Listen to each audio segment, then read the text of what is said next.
start recording now. Good evening, and thank you for joining us tonight for this webinar. My name is Jody Hammer, and I am the Career Services Specialist from the National Peace Corps Association's Global Reentry Program. So I am also an RPCV myself, having served proudly in Ecuador from 94 through 97. Seems like a very long time ago, but I trust me, it seems like just yesterday to me. So very excited to be here with you to talk a little more about the concept of re-entering the workforce after an extended absence. And when we talk about this, this is going to include a lot of different kinds of absences, right? Some of which are in your control, where you might choose to take an absence, and some of which are not in your control. So I want to start by talking a little bit about the different types, but career gap or employment gap, all these are the same thing, right? Job gap, it means the same thing. It's a time that you spent. Some people will call it a sabbatical, depending.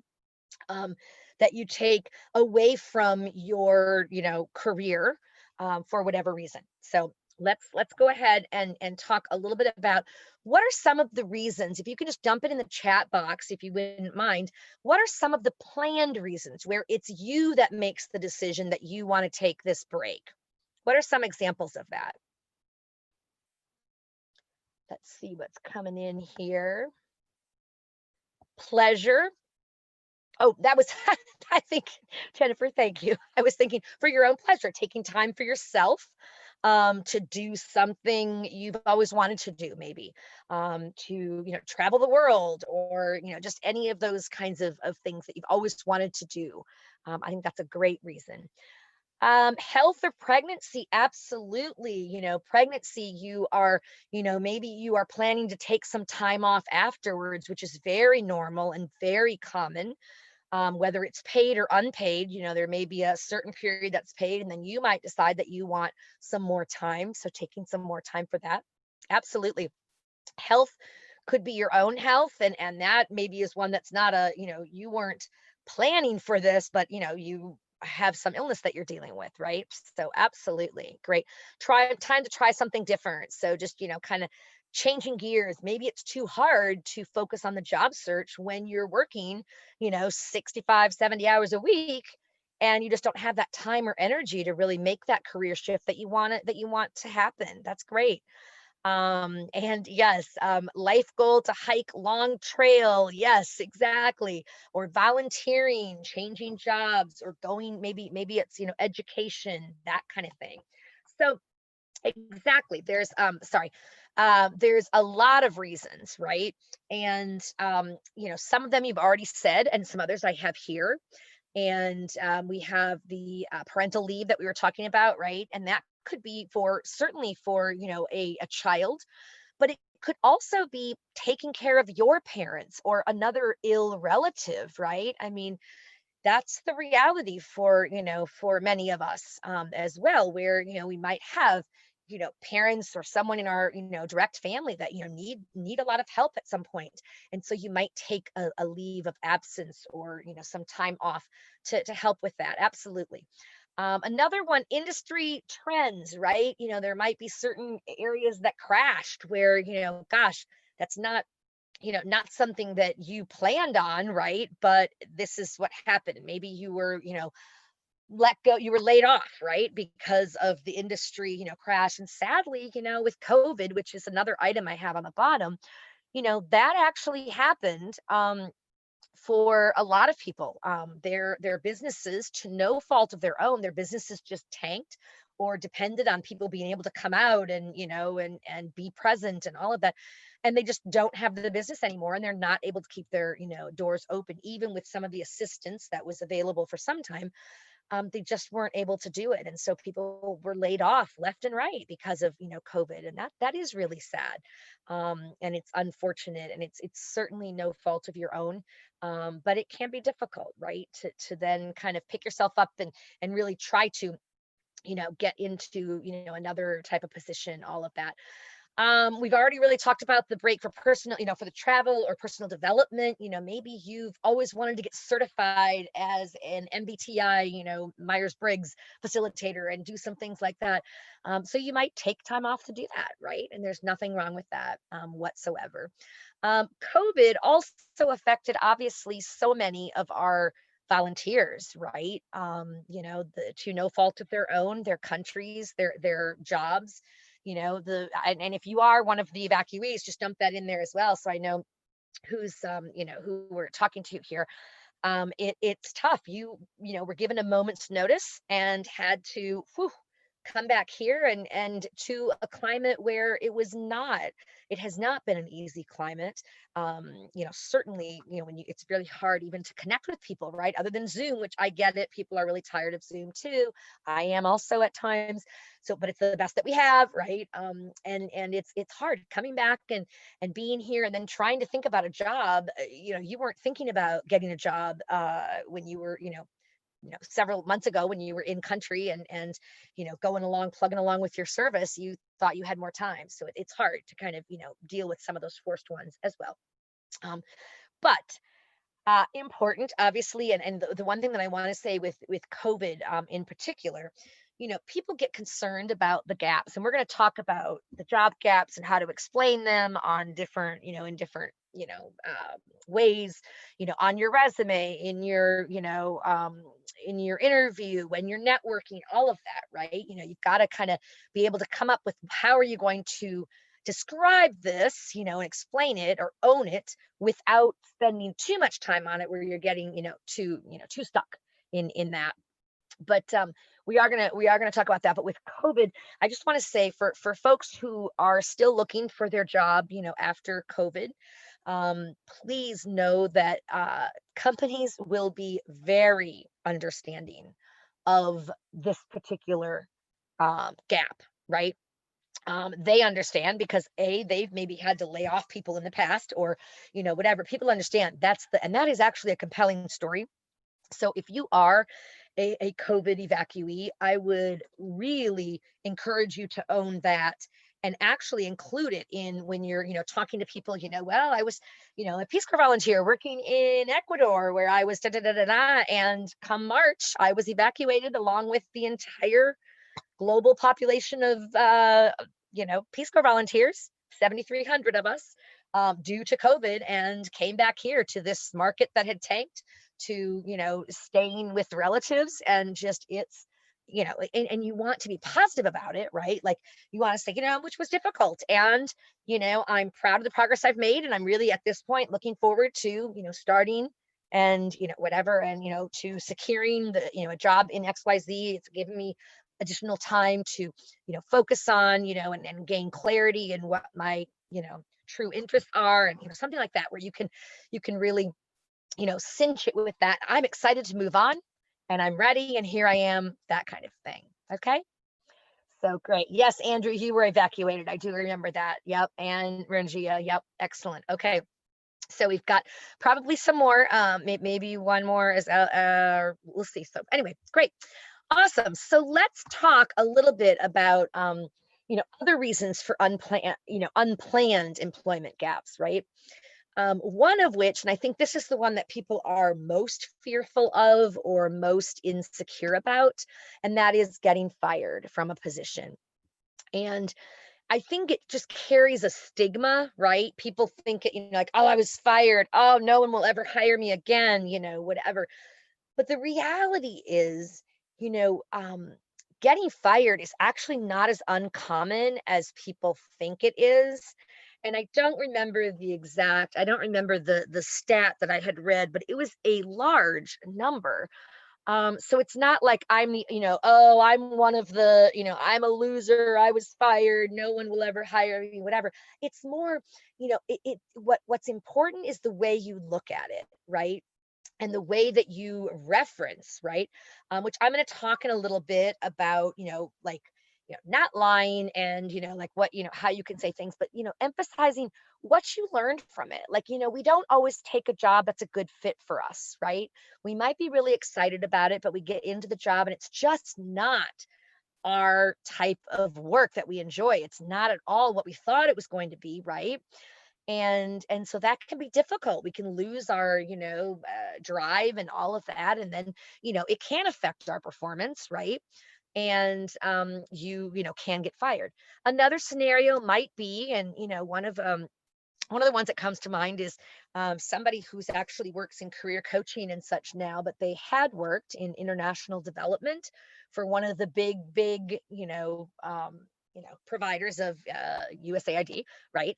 And they were in the field, and they had discovered there was there were some problems with, like unethical, right? Like there were some things that were happening money wise, and this person reported the issue to say, we really need to be sure that we're upfront and on par with everyone, and da, da, da.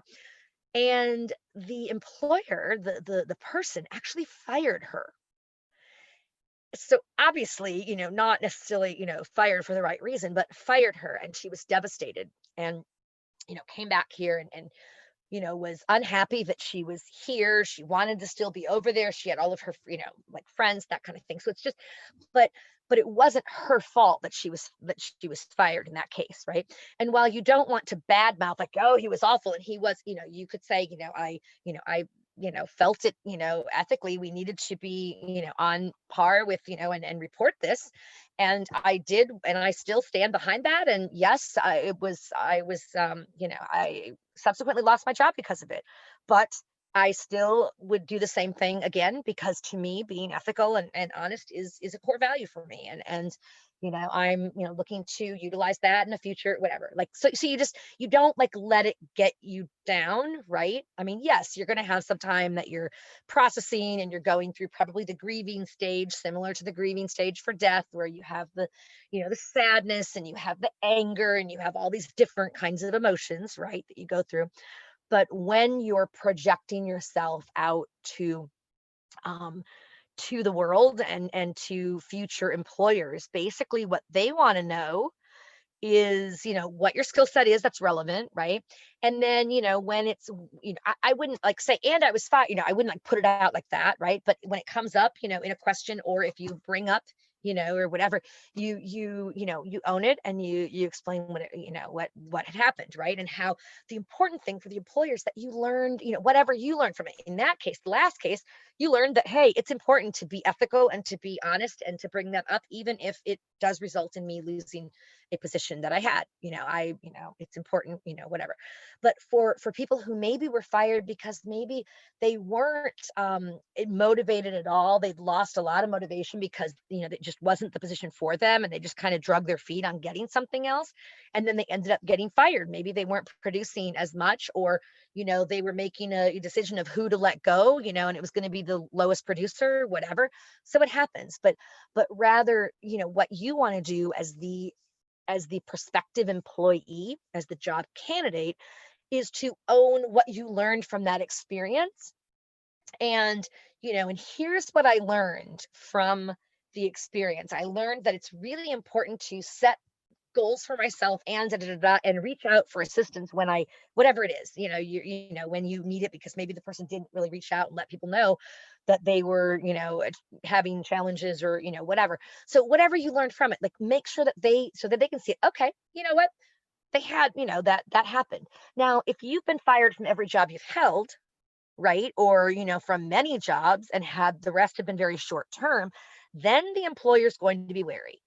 They're going to be wary that either you don't, either, you get fired, there's something with you that you're, whatever, that you're not a producer, or not a team player, or something, right? And lots of short-term jobs can lead them to that questioning stage as well.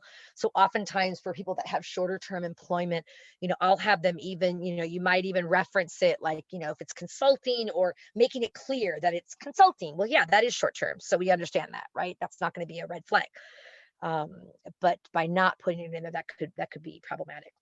The other one that I want to spend a few minutes on talking about is the illness one, and the medical leave, which could be for yourself, for whatever medical reason, that you have, that is preventing you from being able to work.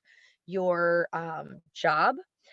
There's, usually, I mean, there's medical leave, or, some that's provided and, paid or not paid, right? But yes, so that is there to protect you, right? And so don't hesitate to use it if you need to, right? If you feel you really do need, time, a medical reason, that's fine. I think what it comes down to, sometimes people, this can be really sensitive, right? Because, you may not want to wear on your sleeve, what the reason is, and you don't owe them that. You don't owe them to say, this is why I was diagnosed with, I was diagnosed with cancer and I'm going through chemotherapy. You don't have to say that. Some people are, they decide that, what, I'm going to do that, and I'm going to just be out there with it, and that's the right decision for them, and it may not be the right decision for somebody else, and there's no need to compare. There's neither of those that's better or worse. You have the right to privacy, and you need to, state medical, leave, and talk to your HR, if that were your situation, and then, get the medical, forms filled out and such. But it can be sensitive. So when you're going on and you're thinking about, if you have a job gap, an employment gap for that, don't feel like you need to give the whole explanation to the employer. And I know I've had people say, well, I just worry if I just say I was on a medical leave, that they'll worry, oh, it's going to happen again. What is it, something that's still going on? And, they can't ask that. And they shouldn't, right?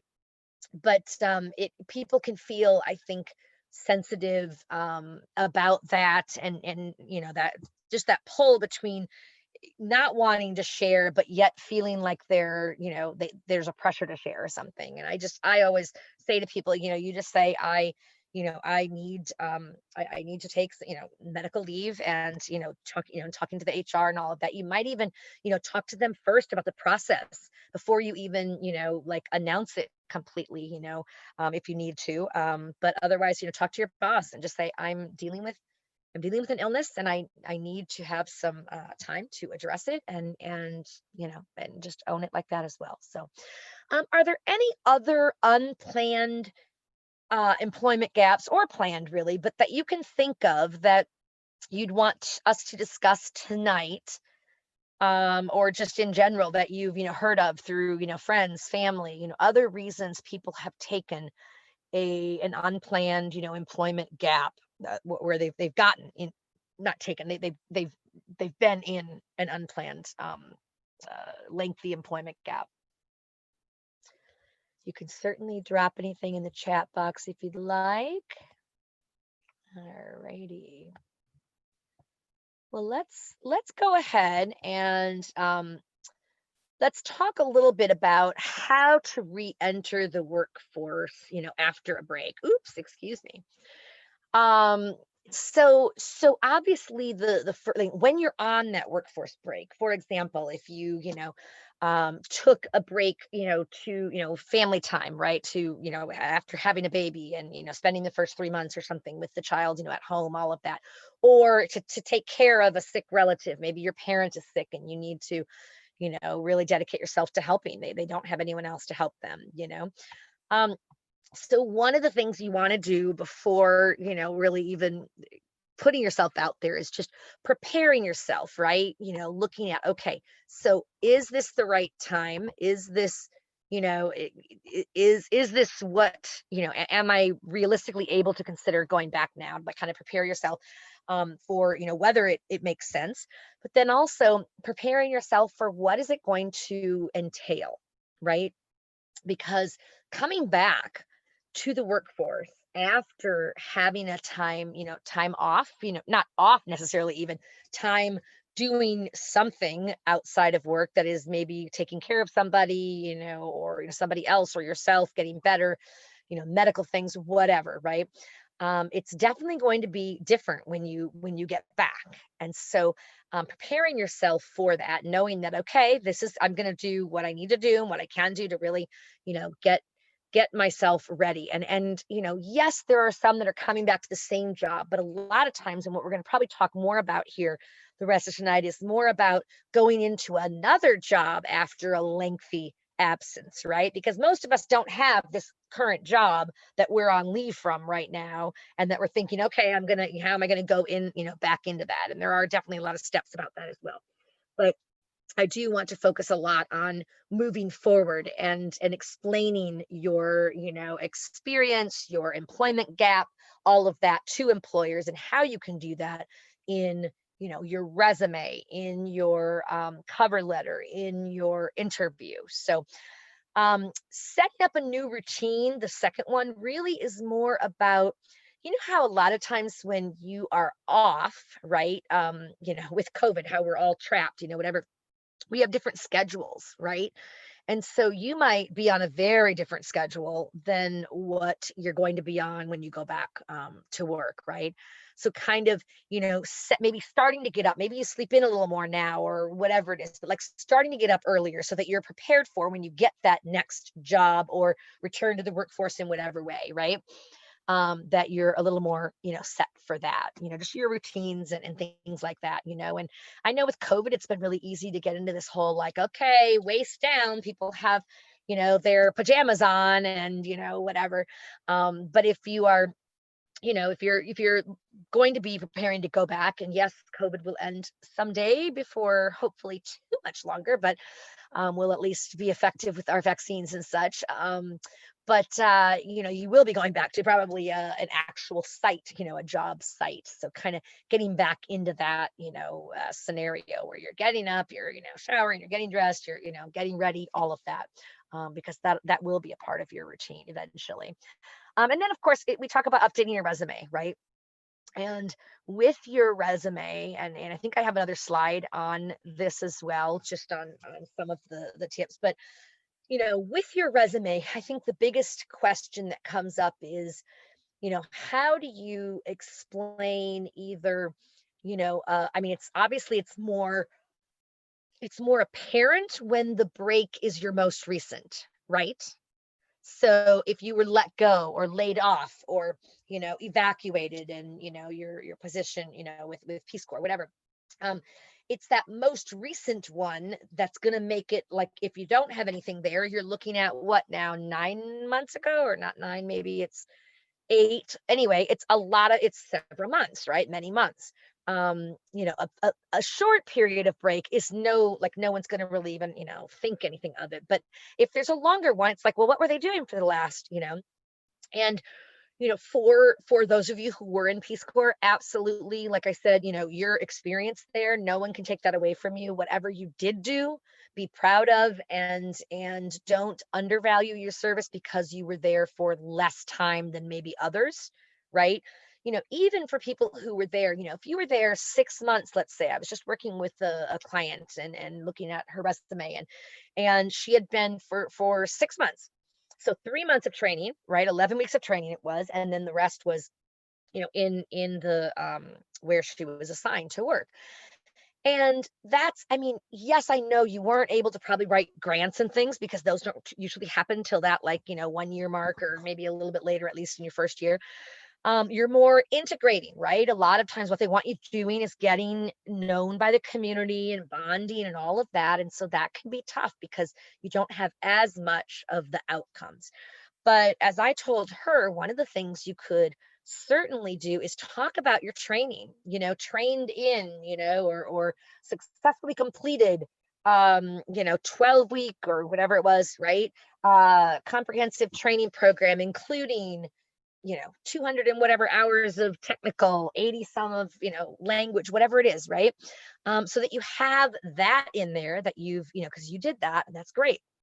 Um, and then also things like, even, assigned to work in the indigenous community of blah, blah, blah, blah, blah, working in youth development, whatever, right? I mean, you're like, you can say a little more about what your position was, right?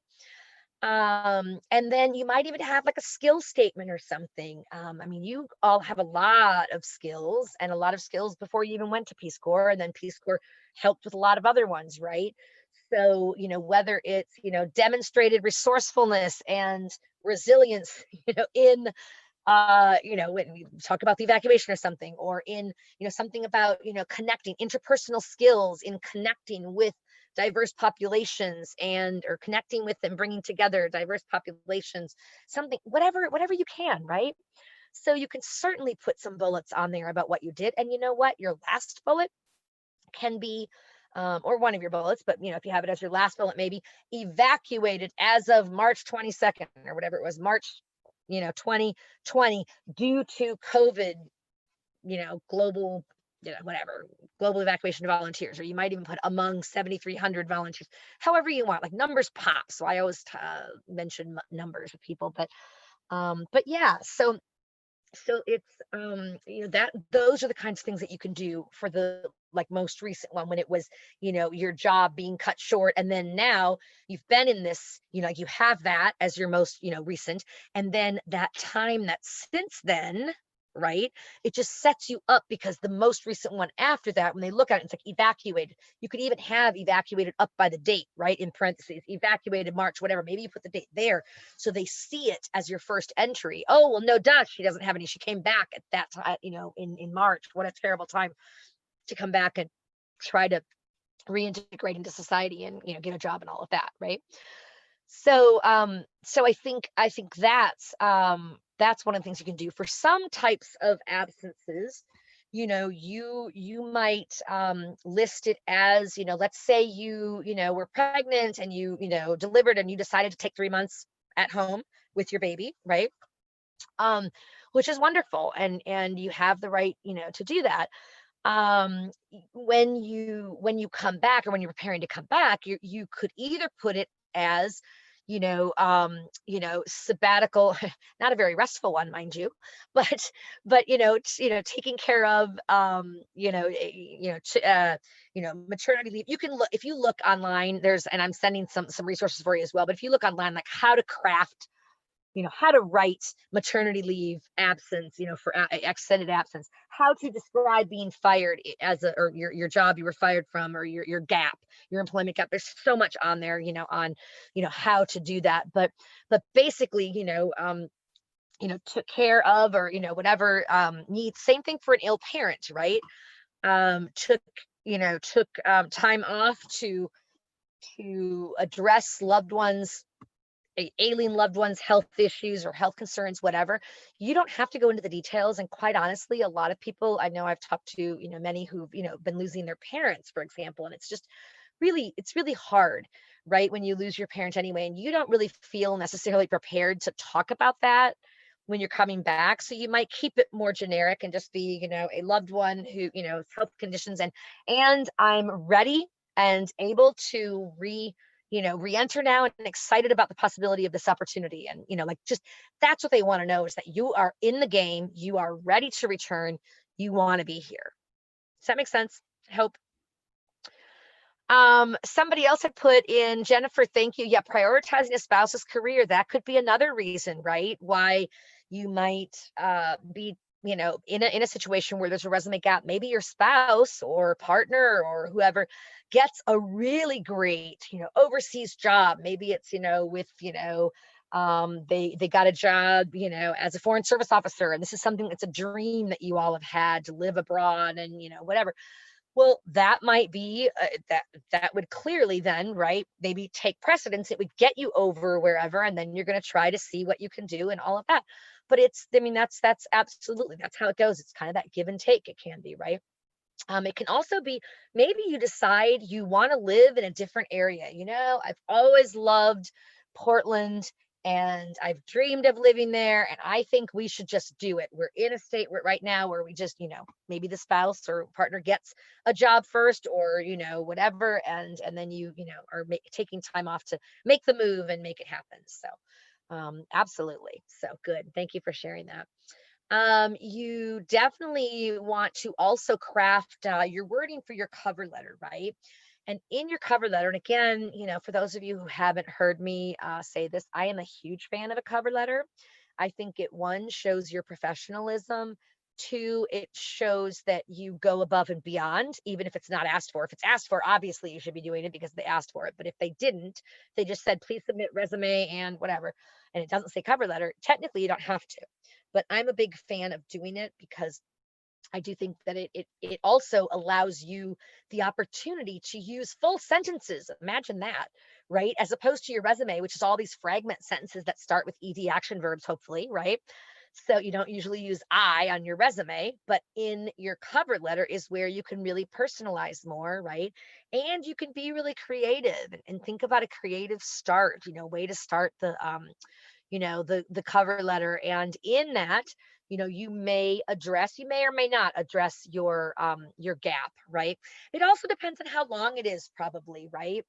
I mean, if you had a gap of, 4 months, right? And then you have another job that's on there. I don't think you need to, oh, I need to, I mean, be prepared if in an interview, for example, if they were to ask you, oh, what were you doing in these 4 months? I mean, but most people would be like, well, they're probably changing positions. I mean, they decided to change 4 months. Now, if it's 2 years and there's nothing there, yeah, they're gonna probably ask about it, right? So another thing that you can do is sometimes you're doing volunteer work and things like that during your any kind of gap. Like, let's say you're taking care of a loved one, and they don't need 24/7, like where you're in the house at all times, but they need their meals and help with bathing and all that kind of thing. So that might allow you to have some time to do maybe some volunteer work that would actually prepare you for maybe for whatever career, if you're not going back to your same company. Like, let's say you quit your job and you're looking for another job, that could be used as your experience, because it's not whether it's paid or not. Generally, certainly not in federal government. They look at paid and unpaid absolutely identically, right? In terms of qualifying you for your time, in grade and your, all that kind of stuff. So yeah, so just think about those things as well. And if you can do some volunteer work, or maybe it's as one of you was mentioning, maybe you're taking some coursework, and there's a lot of even free certification types of programs and all that. And if you know of some good certification and training and whatever programs, please dump them in the chat box or send me an email just with subject line great training resources, because we're really trying to compile these into something that would be really helpful for all our PCVs, hopefully. That's our thought there. So all right. And then, of course, you're preparing for the interview, as we've kind of already talked a little bit about, but we'll talk more. But how are you going to bring it up, or reference it? It might be in, when they talk about, maybe it's, what's one of the biggest challenges you've faced in a work environment? And it might be, I was laid off, and or maybe it was, I in my whatever job, and maybe it's an older one, reference it in the past, right? Maybe it's, what happened, where you just say, where I was working in an industry that was, whatever, da, da, da, da, and I really feel I wasn't as you know doing as great of a job as I could have, and here's what I learned from, and I was let go, and here's what I learned from that. It's really important to da, da, da, da, da, and I'm excited to move forward in, like, you might, reference it in some way. But you could, and it might not even say be fired, because fired kind of has this, like, connotation, right? They were downsizing, and I unfortunately was let go. I mean, that's the same way of saying it. You were the one that was let go. And anytime you're let go, right? I mean, it may or may not be performance based, but you could certainly say that as well. So awesome. All right, let's keep going. If you have any questions, please put them in the chat box, and I'll be sure to get to those momentarily here. We're almost done with our slide deck. In terms of networking, your most, as before I even get to that, I want to say you want to seek out your network, your existing network, and new networks that can help in whatever way, whether it is a new mom's kind of network, because let's face it, I've gone through it myself, coming back after having a child. There's so many competing priorities, right? And you feel guilty, to your child for leaving them every day. You feel guilty for your employer because you're having to take time to do XYZ, whatever. It's hard. Really, really, it can be very hard. So seeking out a support system is really key. And you can oftentimes find those, whether it's, through friends of yours who've been in different ones, or even LinkedIn, different Facebook groups. I mean, there's so much that's out there. But another example might be, maybe you lost your parent, right? And you were out taking care of them up until they passed. Maybe you're seeking out some kind of a grief support network, which they're all over. I forget who runs them, but there are some really good, I mean, just grief support. It's with other people who are going through it. And that can be really helpful for you in getting yourself in the mind frame and just allowing yourself to feel what you feel during that connection time. And I'm sure right now they're all Zoom, but eventually we'll be back to the in person, right? And then, so that you can then feel more able to just kind of leave that part and just focus on your work and all of that in the day. So um, but also this slide is really referencing your networking contacts, like for your job. Obviously, your first degree connections, if you're on LinkedIn, and if you're not, you should be. You definitely want to be on LinkedIn. It just is the most, it's the largest professional networking type of social media thing that exists. And employers will look you up. I mean, that's just it's a given. They almost always will, to see what your profile looks like and that kind of thing. So um, but your network is much beyond also your immediate, right? Your immediate people that you already know, right? So when you're trying to think about, okay, networking and contacts for my job search, now how can I find good contacts when I'm coming back? And it would be people who generally are maybe that level. Maybe it's like, it could be your level, or one, two, or three kind of levels above your own, right? So that you can kind of hear from people who've probably had that position, like the ones one above, maybe were promoted oftentimes, right? But you can kind of hear from people who are in the organization, what their experience has been, right? So trying to reach out to people in different industries, right? Also ones, as it says here, similar job titles to yours, right? Or what you're seeking, because you might not be seeking what you were doing before. And in fact, many times you're not.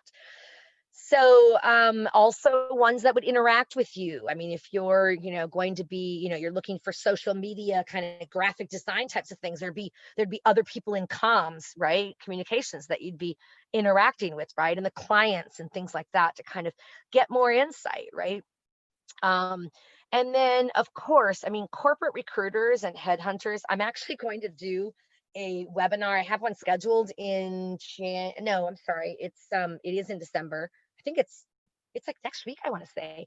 And it's, the value of, like, whether or not to enlist recruiters in your job search, and headhunters. So you can certainly look at our events calendar, just, peacecorpsconnect.org/events, and you can sign up for that if you're interested, and we'll talk more about that, right?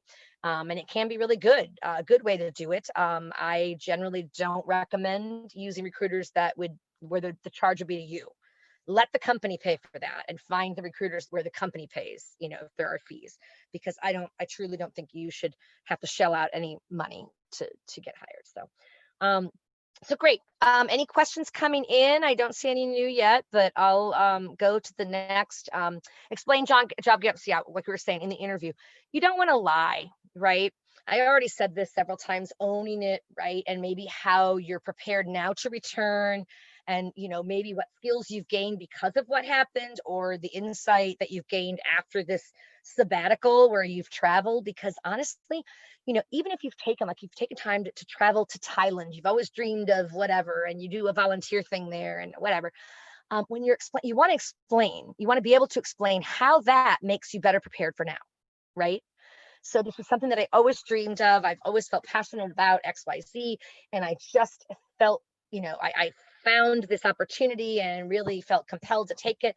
I'm so glad that I did it. It really allowed me to recharge, and, I feel reinvigorated, and, as well as having learned XYZ skills, that kind of thing. So you can totally, like, talk about it in a job, in an interview, in a way that's going to make sense, so that they're not going to be like, oh, she's just going to run off next month and join something else, join the circus, or join, right? So So just make sure that you can bring that in. Is there any other questions about like the interview and how to explain job gaps in the interview? Before I go on here, we're just about done with that, and we have about 10 minutes left. So we definitely have some time for questions if there are any. And we have a small enough group. If you want to just take off mute, you can certainly just ask me as well. And this is the end of the slide deck. So Q&A time. Any questions?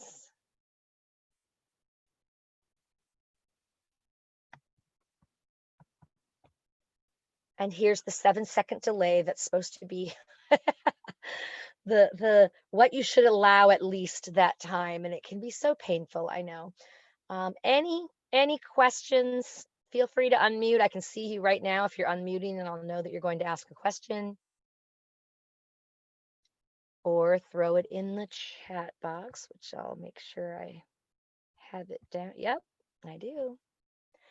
All right. Well, if there are no questions at this point, what I'll go ahead and do is close out I'll end the recording, and then I can certainly stay on for a little while and I can answer any questions that you might have. So thank you so much for joining me, and please take a look at our events page for any of our other offerings. Thanks so much. Bye-bye.